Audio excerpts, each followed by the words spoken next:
Muy buenas tardes, mis hermanos. Dios les bendice. Raúl Martínez, como cada jueves. Y bueno, vamos a seguir compartiendo de la palabra de nuestro Señor Jesucristo, porque es lo que nos enorgullece, nos complace, y a un servidor pues lo llena de mucha alegría y mucha satisfacción. Este día vamos a hablar de una frase que el Señor dijo muy insistentemente. Y hay un porqué, como todas las cosas que el Señor hace. Y quiero dar a conocer lo más que pueda, como siempre, a través del Espíritu Santo, porque acuérdense que uno es solamente un mensajero, uno es como el micrófono de parte del Señor.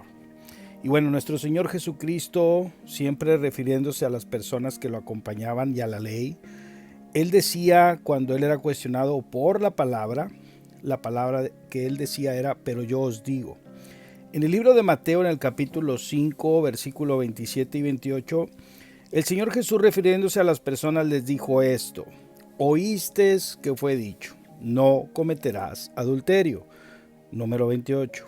Pero yo os digo, ¿qué nos dice el Señor? Que cualquiera que mira a una mujer para codiciarla, ya adulteró con ella en su corazón. También déjeme decirle que funciona para el otro lado, también en el lado de la mujer. No crea que solamente es para los varones. Y también hombre con hombre, mujer con mujer y de sentido contrario. Así es como funciona para todos, no se escapa a nadie. El número 29 dice, por lo tanto, si tu ojo derecho te es ocasión de caer, sácalo y échalo de ti, pues mejor te es que se pierda uno de tus miembros y no que todo tu cuerpo sea echado al infierno. Mire, por favorcito le voy a decir, los tres elementos que el Señor pone como ejemplo en esta porción de la palabra que acabamos de leer, nos dice de cómo uno puede adulterar en el corazón, y luego nos habla del ojo y cómo puede uno también con la mirada, y luego nos habla de las manos. Por medio de las manos también uno puede hacer algo indecoroso. El Señor Jesucristo, nuestro Señor, aquí en el libro de Mateo nos está hablando de una manera muy drástica, y por eso es que yo lo debo de entender. ¿Acaso nuestro Señor Jesucristo está haciendo una negación de los mandamientos? Esto se podría usted preguntar al decir, pero yo os digo, como refiriéndose a algo que no está correcto. ¿Sabes tú cómo empieza el libro de Mateo diciendo nuestro Señor Jesucristo? Porque yo no he venido a abrogar la ley, sino a hacerla valer. No se perderá ni una tilde ni una jota, y el que así lo hiciese será quitado su nombre del reino venidero. Entonces, ¿por qué pareciera que él se está contradiciendo y no se está contradiciendo? Eso es lo que uno cree, pero no es así. Mire, en el libro de Mateo, en el capítulo 5, versículo 21, mire lo que nos dice. Oísteis que fue dicho a los antiguos, no matarás, y cualquiera que matare será culpable de juicio. Atención aquí. Cuando el Señor Jesucristo se refiere a la palabra escrita, a las sagradas escrituras, a la ley de Dios, se refiere de manera afirmativa siempre. Se recuerda en la parábola, si usted recuerda en la parábola cuando el buen samaritano se acerca con el Señor Jesucristo y le dice, ¿qué debo hacer para lograr la vida eterna? ¿Y qué le dice el Señor? ¿Cómo lees? Cuando hace referencia a cómo lees, ¿a qué se está refiriendo? A lo que está escrito. Cuando Satanás, mis hermanos, ataca o tienta a nuestro Señor Jesucristo, las referencias que Satanás hace, ¿cómo son?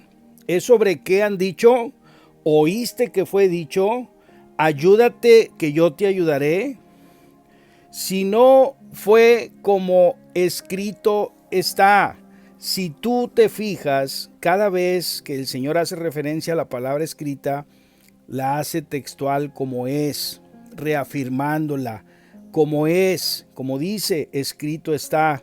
Entonces, cuando el Señor dice, pero yo os digo, y aquí dice, oíste que fue dicho a los antiguos, no se está refiriendo a la palabra escrita de la ley de Dios que nos dio, se está refiriendo a los comentarios que a esa ley le han hecho los hombres, a lo que los escribas y fariseos han dicho sobre esa ley dada por Moisés. Y ellos, a su vez, con eso que han añadido, la han vuelto pesada y difícil de poder cumplir. ¿Alguna vez en algún pasaje has escuchado o has leído que el Señor diga, por ejemplo, escrito está, pero yo os digo? No, es la postura de nuestro Señor Jesucristo respecto a los comentarios de los escribas y fariseos. Haz de cuenta que Cristo nos está diciendo, ellos dijeron, bueno, ahora yo les digo, ahora no, solo eso. Fíjate lo que nos dice aquí en Mateo 5:20. Porque os digo que si vuestra justicia no fuere mayor que la de los escribas y fariseos, no entraréis en el reino de los cielos. Quiere decir que Jesús ni siquiera está revisando el manuscrito escrito, está revisando los comentarios que le están haciendo los escribas y los fariseos, pero que la justicia nuestra no es ni siquiera igual a la de ellos, sino que la justicia y la postura de Cristo con relación a los mandamientos es mayor que la justicia de los escribas y de los fariseos. Ellos, los que acabo de mencionar, están tratando de ponerle condiciones al mandamiento. Jesús, nuestro Señor, eleva el mandamiento a su verdadero valor. Y lo voy a explicar cómo. ¿Recuerda los elementos que vimos aquí? La mano, los ojos, el corazón. ¿Qué hacen los escribas y fariseos? Pues lo único que pueden hacer, controlar lo que una persona hace. Por ejemplo, no matarás. Y yo les pregunto, ¿cómo le ha ido esta semana? ¿No ha matado a nadie? ¿Se ha portado bien? ¿No ha habido ningún problema con eso? Bueno, qué bueno. Pero la pregunta, o la podemos hacer a otro, si usted no ha matado esta semana, no lo ha hecho, bueno, con esa, puede decir, ¿verdad? Con esa puntería que tengo, pues no le he apuntado como a 6 personas y pues no le doy a nadie, no tengo buena puntería. Bueno, y también podría decir, bueno, ¿y usted no ha fornicado? Dijo, pues no, aún es temprano, son como las 6 de la tarde y no ha llegado mi amiga, pero en cuanto yo llegue, pues yo creo que a lo mejor y sí.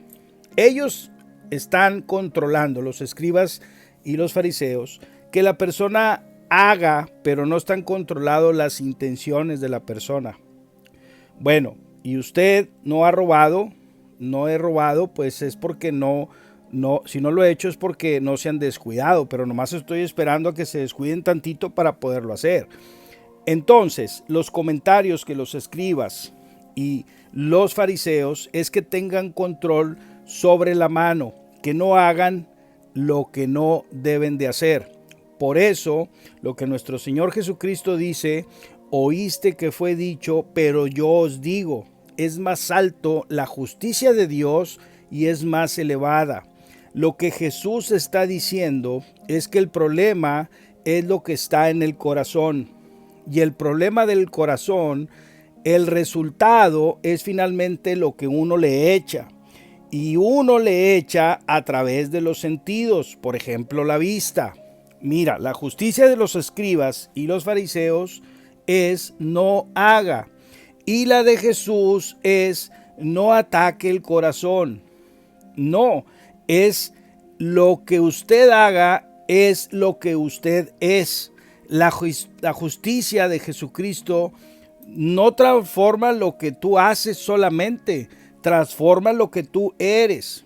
Y al transformar lo que tú eres, está cambiando lo que tú haces, porque lo que tú haces es el resultado de lo que tú eres. Qué linda es la justicia de nuestro Señor hasta este punto. Espero que lo estés entendiendo. Mira, en Mateo 15, versículo 19 dice, ¿por qué nuestro Señor se enfoca en el corazón y no en los actos? Mira lo que dice aquí. Porque del corazón salen los malos pensamientos, los homicidios, los adulterios, las fornicaciones, los hurtos, los falsos testimonios, las blasfemias. ¿Cuál sería la interpretación que darían los escribas y los fariseos? Ataquemos que la gente no mate, no adultere, no fornique y no blasfeme. Lo que la persona hace es lo que ellos están tratando de hacer. Y Jesús dice, no es ahí. Pierden el tiempo. La persona pudo haber hecho eso no porque sea una persona buena, sino porque todavía está esperando el momento para hacerlo. Por eso Jesús dice que el asunto es en el corazón. Qué lindo es saber todo eso. Por eso la justicia de nuestro Señor Jesucristo es mayor, porque no solamente está atacando lo que tú haces, está atacando lo que tú eres, y con eso está cambiando lo que tú y yo hacemos. Recuerda lo que alguna vez, yo creo que ya lo hemos estudiado, y además de más, yo creo que ya lo sabemos, en el libro de Santiago, el apóstol Santiago, el psicólogo de la Escritura, en el capítulo 1, versículo de 13 al 15, lo vamos a leer. Miren lo que dice. Cuando alguno es tentado, no diga que es tentado de parte de Dios, porque Dios no puede ser tentado por el mal, ni Él tienta a nadie. Número 14. Sino que cada uno es tentado, cuando de su propia concupiscencia. Es ahí cuando en su propia concupiscencia es atraído y seducido. Número 15. Entonces la concupiscencia, después que se ha concebido, y aquí hay pecado, y luego déjeme decirle qué pasa inmediatamente. Una vez que pecamos, da a luz el pecado, y el pecado, siendo consumado, ya hay una consecuencia. ¿Y esta consecuencia cuál es? Da a luz la muerte. Entonces, haciendo un resumen de lo que el apóstol Santiago nos está diciendo aquí, me parece muy valioso porque nos explica que la concupiscencia es la información dañina, tóxica, perversa, carnal, que te has metido a tu corazón, y de ahí es que viene la tentación. Por eso es que cada uno de nosotros es tentado por su propia concupiscencia. Y es que cada uno de nosotros le ha metido diferente tipo de información a su corazón. Nadie lo hizo por ti, tú lo hiciste solo. La información que tengo yo o que tienes tú ya es muy diferente a la que tienen los demás, como la que tiene un niño de 6 años. Y ese tipo de información es que de ahí viene la concupiscencia. Ahora, la información buena que le ponemos o que le metemos a nuestro corazón se llama inocencia. Ninguna de las dos es ignorancia. Inocencia es conocimiento limpio y la concupiscencia es conocimiento sucio. Yo creo que ya debes de entender un poquito más hasta esta parte, y espero que lo estés entendiendo muy bien. La Escritura, por eso nos dice en Mateo 12, versículo 35, el hombre bueno del buen tesoro del corazón saca buenas cosas, y el hombre malo del mal tesoro saca malas cosas. ¿De dónde sacamos esa buena acción? Es que porque le pusimos un estate quieto a la tentación. Claro que no, le salió del corazón, desde muy adentro. ¿De dónde le salió? Vuelvo a repetir, de su inocencia fue que le salieron esos actos. ¿Y el hombre malo, de dónde lo saca? De ahí mismo, de su basura, del mal tesoro de su corazón, saca las cosas malas. El apóstol Santiago nos habla que primero somos atraídos, nuestros sentidos son atraídos, pero después de ahí somos seducidos. Una especie como de negociación que se da en nuestro corazón. ¿Entre qué y qué? Entre esos dos archivadores, entre tu inocencia y tu concupiscencia. El que gane, pues eso va a hacer que tú actúes. Pero el apóstol Santiago nos enseña que antes de actuar, tú vas a concebir el pecado. Y una vez que lo consigues, pues ya es pecado. Ya se te es contado el pecado solo por haberlo concebido. Puede ser que no lo hayas todavía consumado, pero en tu mente ya lo concibiste, así es que ya es considerado como pecado. Eso nos lo está diciendo nuestro Señor. Solamente con que tú lo pienses, aunque no lo hagas, ya lo hiciste, ya lo consumaste. Lo que sigue de aquí es que una vez consumado el pecado, lo que sigue es que después de la consecuencia es la muerte. Y solo quiero hablarte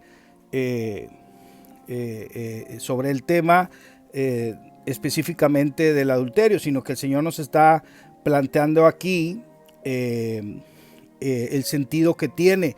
Y en Jeremías 19:9 nos dice: engañoso es el corazón más que todas las cosas y perverso, ¿quién lo conocerá? Usted estaba confiado que no iba a actuar así. Impredecible el corazón, y luego le resultó haciendo algo terrible. Engañoso es el corazón, dice Jeremías, pero aparte de eso dice también que es perverso. Estamos usted y yo pervertidos por el pecado, somos de naturaleza caída. Uno lo disimula muy bien y yo creo que usted también eso ya lo sabe. Y aparte, pues le damos una pasadita con maquillaje, eso ayuda muchísimo de alguna manera. Pero el corazón, mis hermanos, es perverso. Y yo diría, Dios mío, pues líbranos de este corazón perverso y malo. Haz algo. Entonces, ¿qué hace la ley de los comentarios de los escribas y los fariseos? Ponerle una especie como de cárcel a ese monstruo tan terrible que es, que nosotros llevamos dentro. Entonces es como si lo estuviéramos limitándolo y vivir una vida de no gustes, de no toques, de no sientas, de no hagas. Entonces, una vida donde usted no ha hecho cosas malas, ¿usted le llamaría una vida libre? Así encarcelado, siempre como amenazado.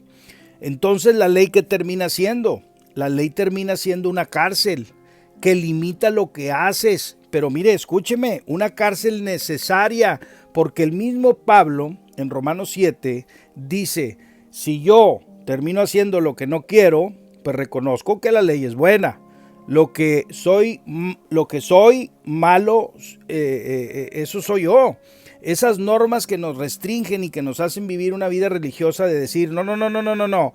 Esas normas son necesarias porque nuestro corazón es perverso. Eso lo dice Jeremías y lo digo yo también. Y si usted es honesto, pues yo creo que usted también lo diría, como es uno. Como siempre, vamos a poner un ejemplo bobito que siempre nos ayuda un poquito a entender mejor, y vamos a pensar por un momento que Dios nos da un día de amnistía y nos dijera: mire, lo que haga a partir de hoy, a partir de esta medianoche, de este día si usted quiere, o hasta la medianoche del otro día, no va a contar para salvación o condenación, no va a contar en los registros y nada va a contar el día de hoy. Yo voy a tener como los ojos cerrados y todo lo que usted haga no va a ser contado como pecado. Pues no le estoy viendo la cara, pero ya casi me la imagino, ¿verdad? No me puedo ni siquiera imaginar ese día que nos dijeran eso, pero verdaderamente eso es lo que está en nuestro corazón, aunque Dios no nos lo diga. Que no lo hacemos, usted y yo, porque hay una norma que nos restringe, que nos limita, pero nuestro corazón es perverso. Puedo matar a aquel que siempre me ha caído gordo y no me va a contar como pecado. Wow, ahorita mismo voy. O puedo hacer este negocio ilícito y pues no me va a contar tampoco como pecado. Por esa razón, nuestro corazón es perverso. Es necesario que haya una cárcel que se llama la ley. Es necesaria la ley, dice el apóstol Pablo. Pues claro, yo creo que usted también piensa que es necesaria. ¿Por qué? Porque yo soy perverso, vendido al pecado. Pero ¿qué pasa? Es la ley que me restringe y me hace vivir en esclavitud y me hace vivir bajo esa ley. Ahora, el mismo Jeremías en el capítulo 31, versículo 33, y lo repiten en el libro de Hebreos. Pero este es el pacto que haré con la casa de Israel después de aquellos días, dice Jehová, atención aquí, daré mi ley en su mente y la escribiré en su corazón y seré a ellos por Dios y ellos me serán por pueblo. Hay una esperanza, hay una promesa que el Señor daría la ley primero en nuestra mente y luego de estar en nuestra mente va a pasar a nuestro corazón. Entonces, siendo así, ya no es un corazón perverso, es un corazón que tiene escrito la ley de Dios, tiene un corazón bueno. Entonces viene Dios y le dice, tiene ese día para hacer lo que usted quiera, mi hermanito, mi hijo preferido. Entonces, ¿qué es lo que pasa? Como usted tiene escrita la ley de Dios en su corazón, la recibió en su mente y la bajó a su corazón, entonces usted lee. Y como tiene escrito la ley de Dios en su corazón, entonces usted sale ese día libre y hace lo que Dios quiere que haga solamente. Entonces, esa persona, yo le preguntaría, ¿necesita una cárcel? ¿Necesita barrotes? ¿Necesita la ley? ¿Necesita estar restringido?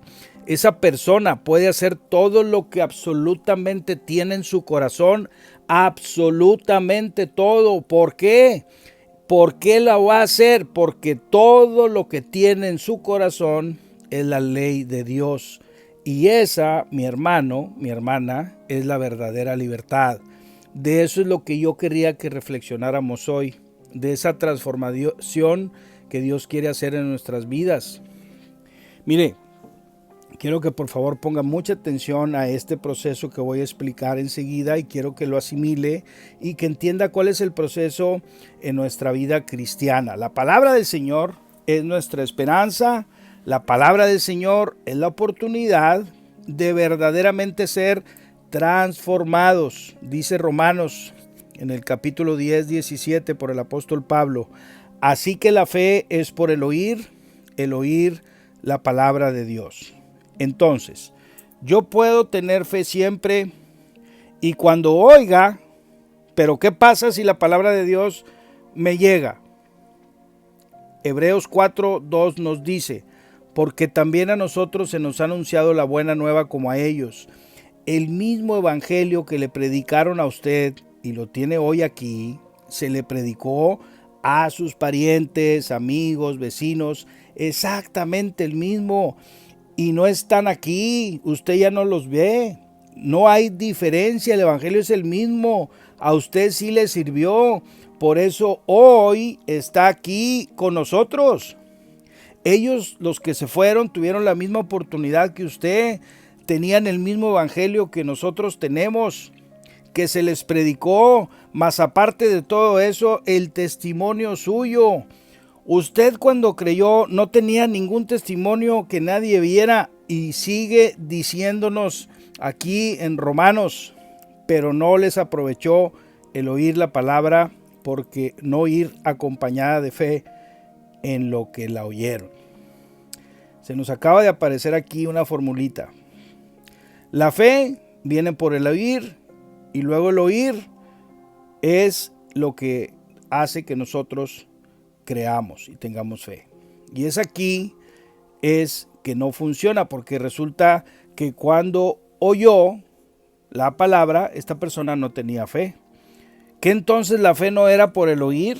Y aquí es donde quedamos como bloqueados porque resulta que yo necesito oír para tener fe, pero necesito tener fe para poder oír.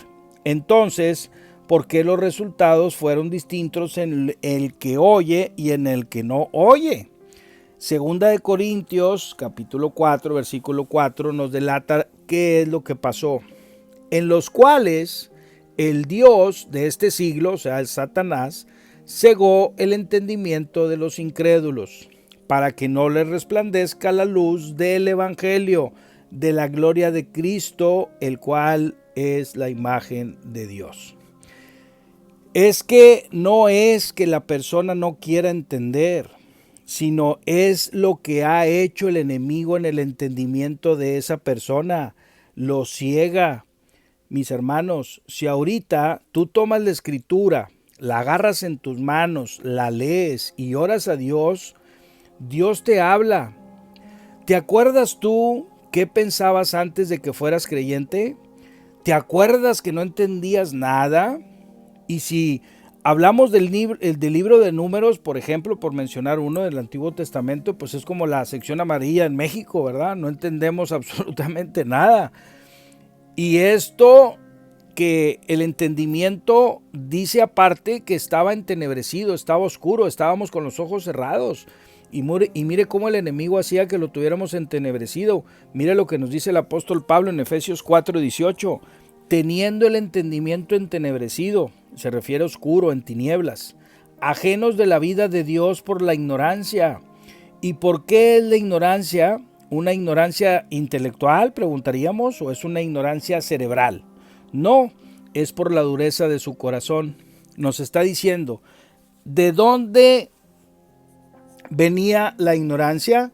De un corazón duro, de un corazón entenebrecido, de un corazón oscuro. Ese corazón que teníamos estaba en tinieblas, por eso venía el evangelio y nos pasaba por alto.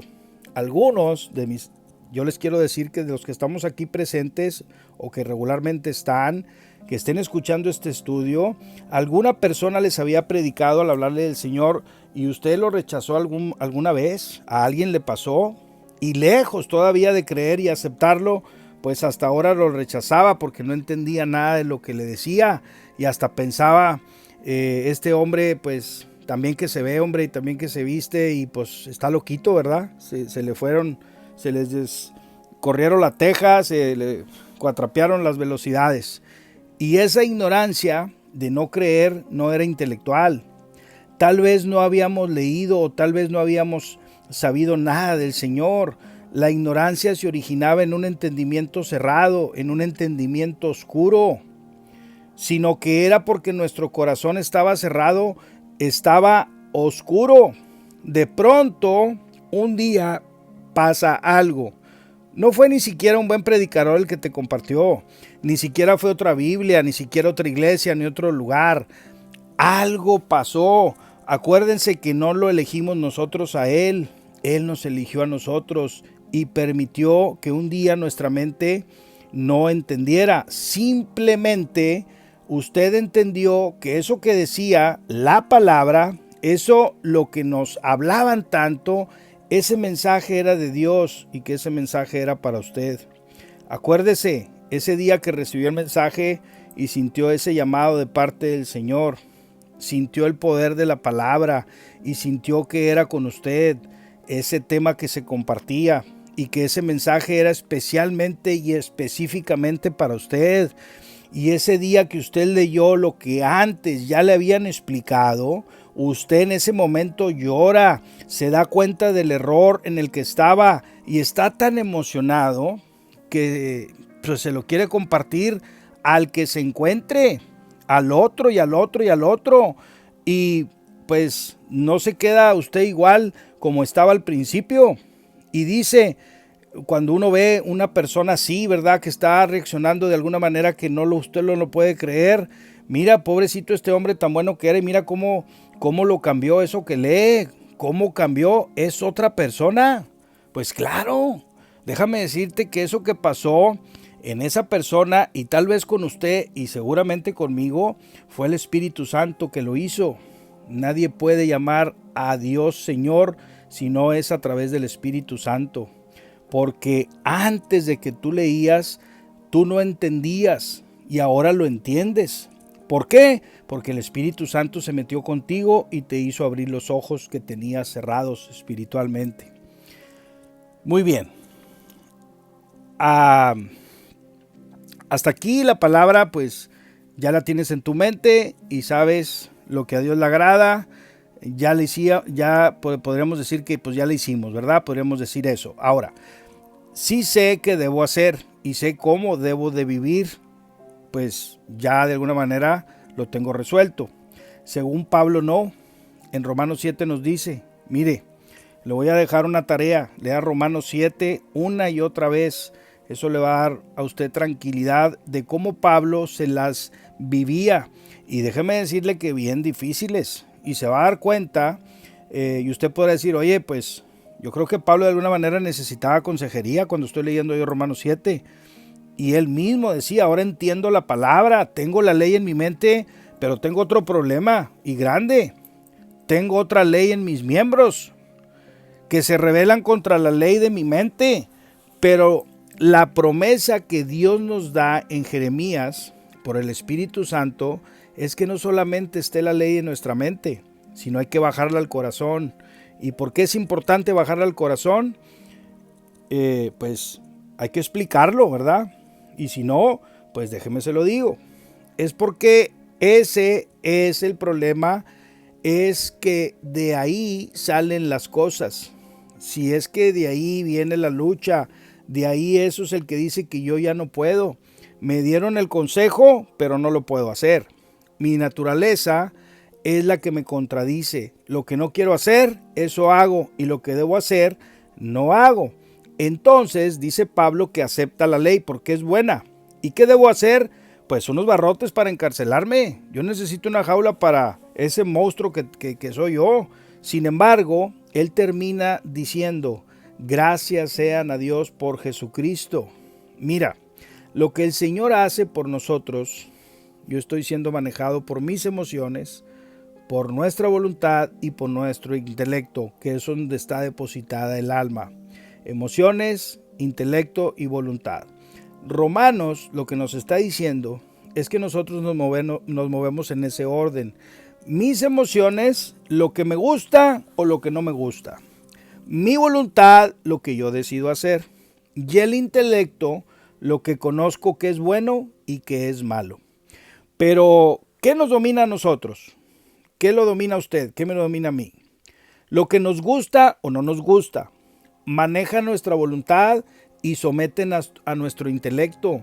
¿Y usted cómo pudo llegar a ser eso si usted era un servidor? Estaba casado. ¿Cómo es que se fue de su casa? ¿Cómo dejó el ministerio? ¿Cómo le hizo para hacer esa tremenda barbaridad? Nos está diciendo que sus emociones doblegaron su voluntad, sometieron su intelecto. Entonces, ¿qué es lo que está él reconociendo? Que hizo una total y brutal burrada, por decir una palabra así tajante, ¿verdad? ¿Cómo es que pasó todo eso? Dice la palabra que aún sabiendo lo que es correcto, en su alma, según nos dice Romanos, manda lo que se siente. Y eso termina siendo lo que determina su voluntad y termina sometido su intelecto. No hay para dónde hacerse.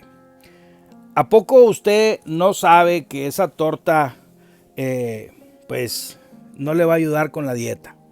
¿A poco no sabe que ese postre no le va a caer bien? Porque pues al ratito que se lo come le van a dar agruras y no lo van a dejar ni dormir. Se va a tener que tomar unas Toms o algo. Y uno sabe que tiene y que es casi todos los días y se enfrenta uno a una lucha diaria con el hacer o no hacer. En lo que las emociones terminan, pues son determinando sus decisiones en la voluntad y eso termina manejando y pisoteando además el intelecto. Déjame decirte algo que que tiene que ver con todo esto, que no ha resplandecido la luz de Cristo en él. No sabe distinguir entre lo que es bueno y es malo. Esa persona que está actuando así. Y es lo que dice Pablo, peor es para uno que ya sabe y que aparte cree.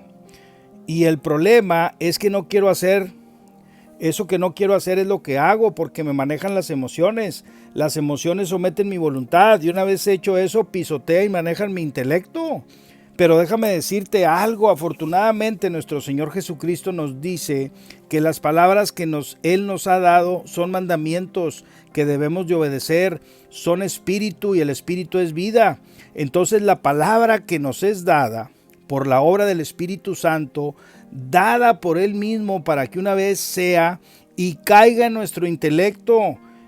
¿Y qué es lo que dice Jeremías? Que queda escrita en nuestro corazón. Ahora quiero que me pongas tu atención por un momento, te lo voy a pedir de favor, ya estamos casi terminando. Cuando Dios da una orden, cuando Dios da un mandamiento, en ese mandamiento que Él nos da, está el poder necesario para que usted haga lo que Él nos mandó a hacer. Cuando nuestro Señor Jesucristo, aquí le voy a poner un ejemplo, se para enfrente de la tumba donde estaba Lázaro muerto, está enfrente de ella y le da un mandamiento a Lázaro. Yo le pregunto, ¿en qué momento nuestro Señor Jesucristo le dice a Lázaro que resucite? Nunca le dijo. En el mandamiento es que están las palabras que son espíritu y que son vida. Lázaro es una persona muerta. ¿Qué necesita él? ¿Qué se le salió a él cuando se murió? Pues el espíritu. El espíritu necesita el mandamiento y en el mandamiento está el poder. En el mandamiento está el poder para poder, si lo queremos redondear así. En el mandamiento se encontraba el poder para que Lázaro saliera del lugar de donde estaba. Eso es básico, eso es lo que pasó y así es como sucedió. Y otro ejemplo, cuando le dice al paralítico, levántese, tome su lecho y váyase. En el mandamiento es que está la capacidad de poder obedecer el mismo mandamiento que nos es dado. Las palabras que el Señor nos ha dado son espíritu y son vida y son las que iluminan nuestro intelecto y contienen el poder que se necesita para obedecer ese mismo mandamiento. Para eso es que entendimos en el intelecto. Ahí estamos recibiendo la palabra en nuestra mente, nuestro intelecto se nos abre. Ahora, eso que usted entendió por la palabra dada de nuestro Señor, va a tomar la decisión y va a someter sus emociones. Diferente a como vive un hombre o una mujer carnal, sus emociones terminan determinando lo que él decide y termina en anular su intelecto. ¿Cómo es el proceso con la palabra? Y pues las alumbra de alguna manera en el intelecto y entendemos y podemos diferenciar entre lo bueno y lo malo. Y ya pues diríamos que con eso es suficiente. Nos dice el apóstol Pablo, no, esa es una primera parte. Ahora viene la parte de mi decisión, de mi voluntad y así someter mis emociones. Cuando el Señor perdona a los que te han ultrajado, que es lo que nos pudiera decir, perdona a los que te han ofendido, perdona a los que te han insultado y se han hablado mal de ti. ¿Y tú qué dices? ¿Tú cómo respondes? No, pero pues no puedo. Es que no es así, no está así tan fácil. Es que a mí me abusaron cuando era niño y era una persona pues que yo quería mucho en lo particular, era un familiar. Ah, bueno, entonces el Señor te dice, bueno, si usted dice eso, pues puede que tiene razón. Si usted dice, pues vamos a dejarlo así. Pero el Señor, ¿cómo te dice? Porque ese espíritu que es el poder para obedecer el mandamiento, se activa cuando tú decides obedecerlo, porque el Señor respeta el libre albedrío, porque nos puso el árbol de la vida, del bien y del mal, para que decidiéramos, escoge tú el bien o escoge tú el mal. Dios no va a pasar por encima de nuestra voluntad, porque si no su juicio sería injusto, ya que su juicio es justo porque Él nos va a juzgar por cosas que decidimos nosotros hacer, no por las cosas que Él decidió que hiciéramos. A pesar de que por el poder está en la palabra para que tú después le des el mandamiento, va a pasar por tu voluntad y el poder que tiene ese mandamiento se va a activar cuando tú decides obedecer. Espero que me esté explicando todo este proceso que es bien importante y que el Señor te está tratando de decir esta tarde.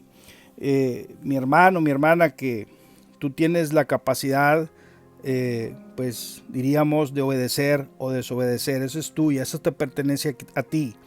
Porque si tú decides no obedecer el mandamiento, pues no eres capaz, porque lo estás haciendo con tu propia fuerza. Pero si tú decides obedecerlo, es lo que va a pasar. ¿Qué es lo que va a pasar? Pues se desencapsula, haz de cuenta que como que explota. el poder que ese mandamiento tiene. Toma el control de tu vida y a eso, ahora que tú sabes y ahora que tú decides hacer y en tus emociones, pues pasa que son controladas porque el Espíritu Santo tiene poder y te muestra de alguna manera lo que está haciendo contigo. Entonces, si tú te recuerdas de la parábola del joven rico donde Jesús le dice, vende todo lo que tienes y acumula tesoros en el cielo si quieres ser perfecto y ven y sígueme. Y dice la palabra que él se fue triste porque tenía muchas posesiones, ¿verdad? Es lo que nos dice la palabra. Ahora, ¿qué hubiera pasado si él decide hacer eso o hacerle caso? Si él decide, está bien Señor, lo voy a hacer. Entonces, si él decide hacerle caso al Señor, el poder del Espíritu Santo que está en ese mandamiento hubiera vendido todo lo que tuviera y seguido al Señor, así como le pasó a Pedro y Andrés, que estaban en las redes amarrándolas y el Señor les dijo vengan y síguenme, y dejándolo todo le siguieron. Y así le pasó también a Mateo, que estaba en la Diana sirviendo a Roma, cobrador de impuestos, y dejándolo todo lo siguió, no hizo arqueo de caja, no hizo nada. Y pues así le hicieron todos y cada una de las personas que el Señor les habló para que lo siguieran. Tal vez así como tú has dejado todo también, o no sé si has dejado o has pensado dejar todo por seguir ese llamado precioso que el Señor tiene para contigo. Tal vez no sé cómo explicártelo de una manera mejor para que tú me puedas entender claramente el día de hoy, pero el poder para obedecer el mandamiento de Dios es que está en la misma palabra del Señor, y este se activa cuando tú decides obedecerlo. Eso es todo, así es de fácil. Si tú lo quieres hacer con tus propias fuerzas, mi hermano, nunca vas a poder. Es como si te dicen, ve y perdona al que te hizo daño, ve y perdona a tu hermano o a tu hermana, aquel que te faltó al respeto, y ¿tú qué vas a decir? Pues no, es que ¿para qué voy si no voy a poder? Desde ahorita te digo que no voy a hacerlo porque no puedo. Pero si tú le dices al Señor, si tú me lo mandas a hacer y tú quieres que lo haga, pues manda que yo camine sobre las aguas, le dijo el apóstol Pedro. Y pues sabemos que Pedro caminó sobre las aguas. Entonces la fórmula es, ya lo dijimos, es que eso que has entendido, nada más decidas hacerlo sobre tus emociones. Las emociones están puestas para que te sirvan, son lindas y muy bonitas, son agradables, son un regalo de Dios, pero no me dominan.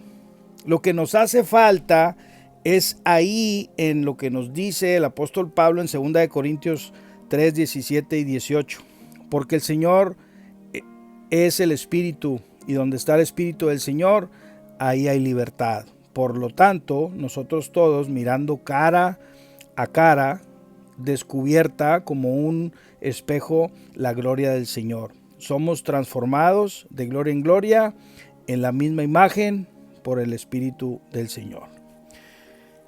Señor, quiero que desates en mí tu mandamiento para que solamente poderte obedecer en todo. Eso es lo que yo le diría, que me aclare por medio de la palabra, que me sean abiertos los ojos, que pueda bajarlo a mi corazón. Entonces yo voy a saber poder decidir entre lo bueno y lo malo, entre lo que es justo y es injusto. Y voy a ser llamado un hombre bueno, voy a ser llamado un discípulo fiel, voy a ser llamado un hijo de Dios. ¿Por qué? Porque estoy obedeciendo el mandamiento que está en la palabra. Y eso, mis hermanos, va a hacer que todas mis emociones estén sometidas y yo voy a actuar en mi intelecto como el Señor quiere que lo haga. Mis hermanos, hasta aquí les pude compartir. Espero que sea de gran bendición como lo ha sido para un servidor. Dios les bendice. Saludos para todos.